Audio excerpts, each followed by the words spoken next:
Hello दोस्तों, एक बार पुनः स्वागत है आपका मेरे चैनल पर। आज हम पढ़ रहे हैं कहानी नशा। प्रेमचंद की लिखी बहुत ही अच्छी कहानी है नशा। पढ़िए भी, सुनिए भी। अच्छी लगे तो प्लीज़ लाइक, कमेंट और शेयर करना ना भूलें। दोस्तों, एकमात्र चैनल ये है जिसके ऊपर आपको विभिन्न साहित्यकारों की प्रमुख रचनाएं मिलेंगी। यूनिवर्सिटी से संबंधित वीडियो समय समय पर अपलोड होंगे। बोर्ड क्लास से संबंधित वीडियो भी समय समय पर उपलब्ध होंगे। क्रैश जो परीक्षा से संबंधित है, बोर्ड परीक्षा से संबंधित, उसकी तैयारी भी करवाई जाती है मेरे चैनल पर। तो प्लीज़ लाइक, कमेंट और शेयर करना बिल्कुल भी ना भूलें। चलिए हम प्रारंभ करते हैं कहानी नशा। ईश्वरी एक बड़े जमींदार का लड़का था और मैं एक गरीब क्लर्क का, जिसके पास मेहनत मजदूरी के सिवा और कोई जायदाद ही ना थी। हम दोनों में परस्पर बहसें होती रहती थी। मैं जमींदारों की बुराई करता, उन्हें हिंसक पशु और खून चूसने वाली जौंक और वृक्षों की चोटी पर फूलने वाला बंझा कहता।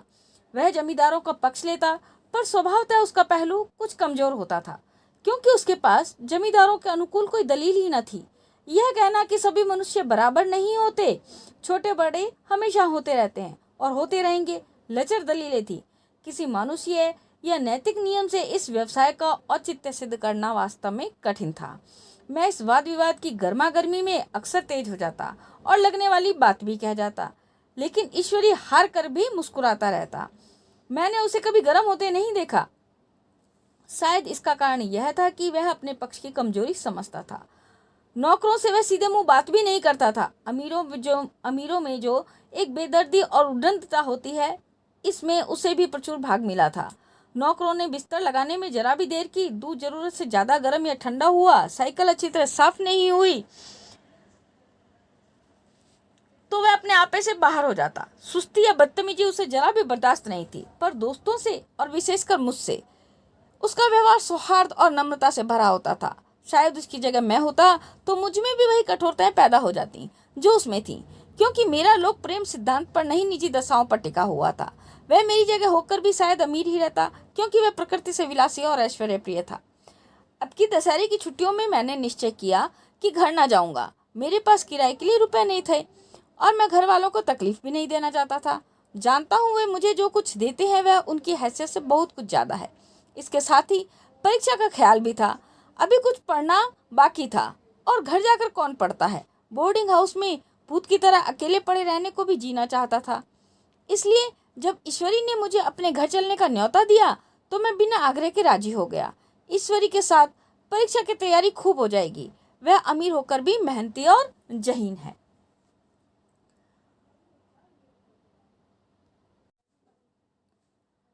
उसने इसके साथ ही कहा, लेकिन भाई एक बात का ध्यान जरूर रखना, वहां अगर जमींदारी की निंदा की तो मामला बिगड़ जाएगा और मेरे घर वालों को भी बुरा लगेगा। वह लोग तो आसामियों पर इसी दावे से शासन करते हैं कि ईश्वर ने आसामियों को उनकी सेवा के लिए ही पैदा किया है। आसामी भी यही समझता है। अगर मुझे सुझा दिया जाए कि जमींदार और आसामी में कोई मौलिक भेद नहीं है तो जमींदारों का कहीं पता ना लगे। अब लेखक कहता है तो क्या तुम समझते हो कि मैं वहां जाकर कुछ और हो जाऊंगा? हाँ, मैं तो यही समझता हूँ। तो तुम गलत समझते हो। ईश्वरी ने इसका कोई जवाब ना दिया। कदाचित उसने इस मामले को मेरे विवेक पर छोड़ दिया और बहुत अच्छा भी किया। अगर वह अपनी बात पढ़ता तो मैं भी अपनी जिद पकड़ लेता। सेकंड क्लास तो क्या, कभी मैंने इंटर क्लास में भी सफर नहीं किया था। यानी कि लेखक ने कभी इंटर क्लास में भी सफर नहीं किया। अब सेकंड क्लास में सफर करने का सौभाग्य प्राप्त हुआ। गाड़ी तो 9 बजे रात को आती थी, पर यात्रा के हर्ष में हम शाम को स्टेशन पर जा पहुंचे। कुछ देर इधर उधर सैर करने के बाद रिफ्रेशमेंट रूम में जाकर हम लोगों ने भोजन किया। मेरी वेशभूषा और रंग ढंग से पारखी खानसामों को पहचानने में देर न लगी कि मालिक कौन है और पिछलगू कौन। लेकिन न जाने मुझे क्यों उनकी गुस्ताखी बुरी लग रही थी। पैसे ईश्वरी की जेब से गए। शायद मेरे पिता को जो वेतन मिलता है उससे ज्यादा इन खानसामों को इनाम इकराम में मिल जाता हो। एक अठन्नी तो चलते ही समय ईश्वरी ने ही दी। फिर भी मैं उन सभी से उसी तत्परता और विनय की प्रतीक्षा करता था जिससे वो ईश्वरी की सेवा कर रहे थे। ईश्वरी के हुक्म पर तो सब दौड़ते हैं, लेकिन मैं कोई चीज मांगता हूँ तो उतना उत्साह नहीं दिखाते। मुझे भोजन में कुछ स्वाद भी नहीं मिला। वह भेद मेरे ध्यान को संपूर्ण रूप से अपनी ओर खींचे हुए था। गाड़ी आई, हम दोनों सवार हुए। खानसामे ने ईश्वरी को सलाम किया, मेरी ओर देखा भी नहीं। ईश्वरी ने कहा, कितने तमीजदार हैं ये सब, एक हमारे नौकर हैं कि कोई काम करने का ढंग ही नहीं। मैंने खट्टे मन से कहा, इसी तरह अगर तुम अपने नौकरों को भी 8 आने रोजाना इनाम दे दिया करो तो इससे ज्यादा तमीजदारी हो जाएगी। तो क्या तुम समझते हो ये सब केवल इनाम के लालच में करते हैं? जी नहीं, कदापि नहीं। तमीज और अदब तो इनके रक्त में मिल गया है। गाड़ी चली, डाक थी, प्रयाग से चली तो प्रतापगढ़ जाकर रुकी। एक आदमी ने हमारा कमरा खोला। मैं तुरंत चिल्ला उठा, दूसरा दर्जा है, सेकंड क्लास है। उस मुसाफिर ने डिब्बे के अंदर आकर मेरी और एक विचित्र उपेक्षा की दृष्टि से कहा, जी हाँ, सेवक भी इतना समझता है, और बीच वाली बर्थ पर बैठ गया। मुझे कितनी लज्जा आई, कह भी नहीं सकता। भोर होते होते हम लोग मुरादाबाद पहुंचे। स्टेशन पर कई आदमी हमारा स्वागत करने के लिए खड़े थे। 2 भद्र पुरुष थे, 5 बेगार। बेगारों ने हमारा लगेज उठाया। दोनों भद्र पुरुष पीछे पीछे चले। एक मुसलमान था, रियासत अली, दूसरा ब्राह्मण था, रामारख। दोनों ने मेरी ओर अपरिचित नेत्रों से देखा, मानो कह रहे हैं, तुम कौवे होकर हंस के साथ कैसे? रियासत अली ने ईश्वरी से पूछा, यह बाबू साहब क्या आपके साथ पढ़ते हैं? ईश्वरी ने जवाब दिया, हाँ, साथ पढ़ते भी हैं, साथ रहते भी हैं। यूँ कहिए कि आप ही के बदौलत मैं इलाहाबाद में पढ़ा हुआ हूँ, नहीं कब का लखनऊ चला आया होता। अब कि मैं इन्हें घसीट लाया। इनके घर से कई तार आ चुके थे, पर मैंने इनकारी का जवाब दिलवा दिया। आखिरी तार तो अर्जेंट था, उनकी फीस 4 आने प्रति शब्द थी, पर यहाँ से उसका जवाब भी इनकारी ही गया। दोनों सज्जनों ने मेरी ओर चकित नेत्रों से देखा, आतंकित हो जाने की चेष्टा करते हुए जान पड़े। रियासत अली ने अर्धशंका के स्वर में कहा, लेकिन आप बड़े सादे लिबास में रहते हैं। ईश्वरी ने शंका निवारण की, महात्मा गांधी के भक्त हैं साहब, खद्दर के सिवा और कुछ पहनते ही नहीं। पुराने सारे कपड़े जला डाले, या यूँ कहो कि राजा हैं। 2.5 लाख सालानी की रियासत है, पर आपकी सूरत तो देखो, मालूम होता है अभी अनाथालय से पकड़ कर लाए हैं। राम हरख बोले, अमीरों का ऐसा स्वभाव बहुत कम देखने में आता है, कोई भाप भी नहीं सकता। रियासत अली ने समर्थन किया, आपने महाराज चांगली को देखा होता तो दांतों तले उंगली दबाते। एक गाड़े की मिर्जई और चमरोधा जूता पहने बाजार में घुमा करते थे। सुनते हैं कि एक बार बेगार में पकड़े गए थे और उन्होंने 10 लाख से कॉलेज खोल दिया। मैं मन में कटा जा रहा था, पर न जाने क्या बात थी कि यह सफेद झूठ उस वक्त मुझे हास्यास्पद न जान पड़ा। उसके प्रत्येक वाक्य के साथ मन में उस कल्पित वैभव के समीप तक आता जाता था। मैं सहसवार नहीं हूँ। हाँ, लड़कपन में मैंने कई बार लद घोड़ों पर सवार हुआ हूँ। यह देखा तो कलारास घोड़े हमारे लिए तैयार खड़े थे। मेरी तो जान ही निकल गई। सवार तो हुआ, पर बोटियां कांप रही थी। मैंने चेहरे पर सिकन न पड़ने दिया, घोड़े को ईश्वरी के पीछे डाल दिया। खैरियत तो यह हुई कि ईश्वरी ने घोड़ों को तेज न किया, वरना शायद मैं हाथ पांव तुड़वा कर लौटता। संभव है ईश्वरी ने समझ लिया कि यह कितने पानी में है। ईश्वरी का घर क्या था, किला था। इमाम बाड़े का सा फाटक, द्वार पर पहरेदार टहलता हुआ, नौकरों का कोई हिसाब ही नहीं। एक हाथी भी बंधा हुआ। ईश्वरी ने अपने पिता, चाचा, ताऊ आदि सबसे मेरा परिचय कराया, और उसी अतिशयोक्ति के साथ ऐसी हवा बांधी कि कुछ ना पूछिए। नौकर चाकर ही नहीं, घर के लोग भी मेरा सम्मान करने लगे। देहात के अमीर लाखों का मुनाफा, मगर पुलिस कांस्टेबल को भी अफसर समझने वाले कई माह से तो मुझे हुजूर हुजूर भी कहने लगे। जब जरा एकांत हुआ तो मैंने ईश्वरी से कहा, तुम बड़े शैतान हो यार, मेरी मिट्टी क्यों पलीत कर रहे हो? ईश्वरी ने सुदृढ़ मुस्कान के साथ कहा, इन गधों के सामने यही चाल जरूरी थी, वरना सीधे मुंह बोलते भी नहीं। जरा देर बाद एक नाई हमारे पांव दबाने आया। कुंवर लोग स्टेशन से आए हैं, थक गए होंगे। ईश्वरी ने मेरी ओर इशारा करके कहा, पहले कुंवर साहब के पांव दबा। मैं चारपाई पर लेटा हुआ था। मेरे जीवन में ऐसा शायद ही कभी हुआ हो कि किसी ने मेरे पांव दबाए हों। मैं इसे अमीरों के चौंसले, रईसों का गधापन और बड़े आदमियों की मुठमर्दी और जाने क्या क्या कहकर ईश्वरी का परिहास किया करता, और आज मैं पोतड़ों का रईस बनने का शौक भर रहा था। इतने में 10 बज गए। पुरानी सभ्यता के लोग थे। नई रोशनी अभी केवल पहाड़ की चोटी तक पहुंच पाई थी। अंदर से भोजन का बुलावा आया। हम स्नान करने चले। मैं हमेशा अपनी धोती खुद छांट लिया करता हूँ, मगर यहाँ मैंने ईश्वरी की भांति अपनी धोती को भी छोड़ दिया। अपने हाथों अपनी धोती छांटते शर्म आ रही थी। अंदर भोजन करने चले। होटल में जूते पहने मेज पर जा डरते थे। यहाँ पाँव धोना आवश्यक था। कहार पानी लिए खड़ा था। ईश्वरी ने पाँव बढ़ा दिए, कहार ने उसके पाँव धोए। मैंने भी पाँव बढ़ा दिए, कहार ने मेरे भी पाँव धोए। मेरा यह विचार न जाने कहाँ चला गया था। सोचा था वहाँ देहात में एकाग्र होकर खूब पढ़ेंगे, पर यहाँ सारा दिन सैर सपाटे में कट जाता था। कहीं नदी में बजरे पर सैर कर रहे थे, कहीं मछलियों या चिड़ियों का शिकार खेल रहे थे, कहीं पहलवानों की कुश्ती देख रहे हैं, कहीं शतरंज पर जमे हैं। ईश्वरी खूब अंडे मंगवाता और कमरे में स्टोव पर आमलेट बनते हैं। नौकरों का एक जत्था हमेशा घिरे रहता। अपने हाथ पांव हिलाने की जरूरत ही नहीं, केवल जबान हिला देना काफी है। नहाने बैठे तो आदमी लहनाने को हाजिर, लेटे तो 2 आदमी पंखा झलने को खड़े। मैं महात्मा गांधी का कुंवर चेला मशहूर था।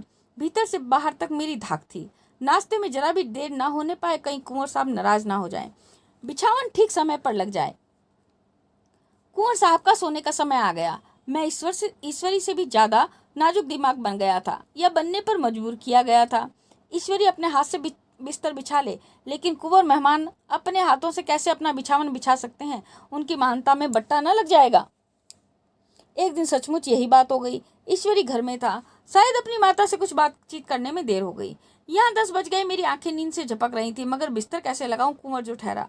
कोई 11:30 बजे मेहरा आया। बड़ा मुंह लगा नौकर था। घर के धंधों में मेरा बिस्तर लगाने की उसे सुध न रही। अब जो याद आई तो भागा हुआ आया। मैंने ऐसी डांट बताई कि उसने भी याद किया होगा। ईश्वरी मेरी डांट सुनकर बाहर निकल आया और बोला, तुमने बहुत अच्छा किया। यह सब हरामखोर इसी व्यवहार के योग्य हैं। इसी तरह ईश्वरी एक दिन एक जगह दावत में गया हुआ था। शाम हो गई, मगर लैंप ना जला। लैंप मेज पर रखा हुआ था, दिया सलाई भी वहीं थी, लेकिन ईश्वरी खुद कभी लैंप न जलाता। फिर कुंवर साहब कैसे जलाएंगे? झुंझला रहा था। समाचार पत्र आया रखा हुआ था। जी उधर लगा हुआ था, पर लैंप नदारद। देवयोग से उसी वक्त मुंशी रियासत अली आ निकले। मैं उन्हीं पर उबल पड़ा। ऐसी फटकार बताई कि बेचारा उल्लू हो गया। तुम लोगों को इतनी फिक्र भी नहीं है कि लैंप तो जलवा दो? मालूम नहीं ऐसे कामचोर आदमियों को यहाँ कैसे गुजर होता है। मेरे यहाँ घंटे भर निर्वाह ना हो। रियासत अली ने कांपते हुए हाथों से लैंप जला दिया। वहाँ एक ठाकुर अक्सर आया करता था। कुछ मनचला सा आदमी था, महात्मा गांधी का परम भक्त। मुझे महात्मा जी का चेला समझकर मेरा बड़ा लिहाज करता था। मुझे कुछ पूछते संकोच भी करता था। एक दिन मुझे अकेला देखकर आया और हाथ बांधकर बोला, सरकार तो गांधी बाबा के चेले हैं ना।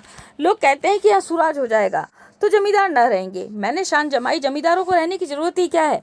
यह लोग गरीबों को खून चूसने के सिवा करते ही क्या है? लोग कहते हैं कि यहाँ सुराज हो जाएगा तो जमींदार न रहेंगे। मैंने शान जमाई, जमींदारों को रहने की जरूरत ही क्या है? यह लोग गरीबों को का खून चूसने के सिवा और करते क्या हैं? ठाकुर ने फिर पूछा, तो क्या सरकार सब जमींदारों की जमीन छीन ली जाएगी? मैंने कहा, बहुत से लोग तो खुशी से दे देंगे। जो लोग खुशी से ना देंगे तो उनकी जमीन छीननी ही पड़ेगी। हम लोग तो तैयार बैठे हुए हैं। जो ही स्वराज्य हुआ अपने सारे इलाके आसामियों के नाम हिबा कर देंगे। मैं कुर्सी पर पांव लटकाए बैठा था। ठाकुर मेरे पांव दबाने लगा। फिर बोला, आजकल जमींदार लोग बहुत बड़ा जुल्म करते हैं। सरकार हमें भी हुजूर अपने इलाके में थोड़ी सी जमीन दे दें तो चलकर वहाँ आपकी सेवा में रहें। मैंने कहा, अभी तो मेरा कोई अख्तियार नहीं है भाई, लेकिन ज्यों ही अख्तियार मिला मैं सबसे पहले तुम्हें बुलवाऊंगा। तुम्हें मोटर ड्राइवरी सिखाकर अपना ड्राइवर बना लूंगा। सुना उस दिन ठाकुर ने खूब भंग पी और अपनी स्त्री को खूब पीटा और गांव के महाजन से लड़ने को तैयार भी हो गया। छुट्टी इसी तरह समाप्त हुई और फिर हम प्रयाग चले। गांव के बहुत से लोग हम लोगों को पहुंचाने आए। ठाकुर तो हमारे साथ स्टेशन तक आया। मैंने भी अपना पार्ट खूब सफाई से खेला और अपनी कुबेरोचित विनय और देवत्व की मोहर हर एक हृदय पर लगा दी। जी तो चाहता था हर एक नौकर को अच्छा इनाम दूं, लेकिन वह सामर्थ्य कहाँ थी। वापसी टिकट था ही, केवल गाड़ी में बैठना था। गाड़ी आई तो ठसाठस भरी हुई।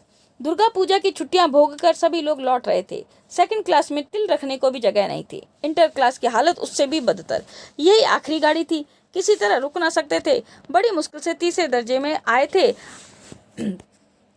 तीसरे दर्जे में जगह मिली। हमारे ऐश्वर्य ने वहां अपना रंग जमा लिया, मगर मुझे उसमें बैठना बुरा लग रहा था। आए थे आराम से लेटे लेटे जा रहे थे, सिकुड़े हुए। पहलू बदलने की भी जगह नहीं थी। कई आदमी पढ़े लिखे भी थे। वे आपस में अंग्रेजी राज्य की तारीफ करते जा रहे थे। एक माँ से बोले, ऐसा न्याय तो किसी राज्य में नहीं देखा। छोटे बड़े सब बराबर। राजा भी किसी प्रकार अन्याय करें तो अदालत उनकी भी गर्दन दबा देती है। दूसरे सज्जन ने समर्थन किया, अरे साहब, आप बादशाह पर दावा कर सकते हैं, अदालत में बादशाह पर डिग्री हो जाती है। एक आदमी जिसकी पीठ पर बड़ा सा गट्ठर बंधा था कलकत्ते जा रहा था। कहीं गठरी रखने को जगह ना मिलती थी, पीठ पर बांधे हुए था। इससे बेचैन होकर बार बार द्वार पर खड़ा हो जाता। मैं द्वार के पास ही बैठा हुआ था। उसका बार बार आकर मेरे मुंह को अपनी गठरी से रगड़ना मुझे बहुत बुरा लग रहा था। एक तो हवा यूं ही कम थी, दूसरे उस गंवार का आकर मेरे मुंह के पास खड़ा हो जाना मानो मेरा गला दबाना था। मैं कुछ देर तक अपने गुस्से को जब्त किए बैठा रहा। एकाएक मुझे क्रोध आ ही गया। मैंने उसे पकड़कर पीछे ढकेल दिया और 2 तमाचे जोर जोर से लगाए। उसने आंख निकाल कर कहा, क्यों मारते हो बाबूजी? हमने भी किराया दिया है। मैंने उठकर 2-3 और तमाचे जड़ दिए। गाड़ी में तूफान आ गया। चारों ओर से मुझ पर बौछार पड़ने लगी। अगर इतने नाजुक मिजाज हो तो अव्वल दर्जे में क्यों नहीं बैठे? कोई बड़ा आदमी होगा तो अपने घर का होगा। मुझे इस तरह मारते ये तो दिखा देता। क्या कसूर किया था बेचारे ने? गाड़ी में सांस लेने की जगह नहीं, खिड़की पर जरा सांस लेने को खड़ा हो गया तो उस पर इतना क्रोध। अमीर आदमी होकर क्या आदमी इंसानियत बिल्कुल खो देता है? यह अंग्रेजी राज है आप जिसका आप बखान कर रहे हैं। एक ग्रामीण बोला, दफ्तर माँ घुसपावत नहीं, वो पेटता मिजाज। ईश्वरी ने अंग्रेजी में कहा, what an idiot you are बर। और मेरा नशा अब कुछ उतरता हुआ सा मालूम होता था। तो ये कहानी पढ़ी हमने दोस्तों, प्रेमचंद की लिखी कहानी नशा। अगर अच्छी लगी तो प्लीज़ लाइक, कमेंट और शेयर करना बिल्कुल भी ना भूलें। चैनल को भी सब्सक्राइब करना ना भूलें। धन्यवाद, नमस्कार।